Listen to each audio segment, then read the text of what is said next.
I started off meditating in the Vipassana tradition, and that was my whole introduction into spirituality before I had been introduced to Locke's teachings.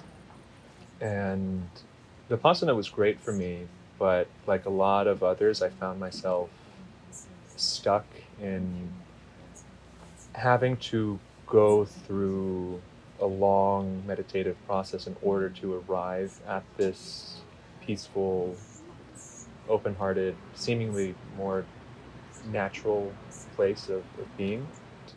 At the time, I was in a pretty dark place in my life. I was very depressed when I first heard Locke's teachings, and I dropped out of school. Things were not going well in general.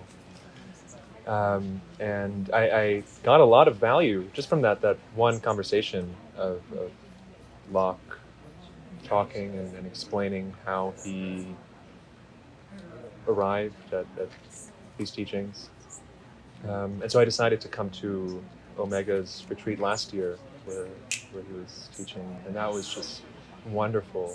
I had intuited that if I just familiarize myself a little bit more with his style, things would start unfolding, and beautifully they actually did. It triggered this year-long process of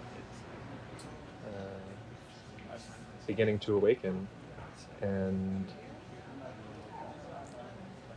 learning how to live from here instead of obsessively thinking about everything all the time. And things have been going much better since I've been practicing with Locke's teachings. I am back in school. I've reformed a lot of the relationships I damaged in those times, and I'm physically healthier and feel like I can bring joy and just goodness into other people's lives more easily. So it's really been a complete game changer for me. I'm very grateful for having discovered that.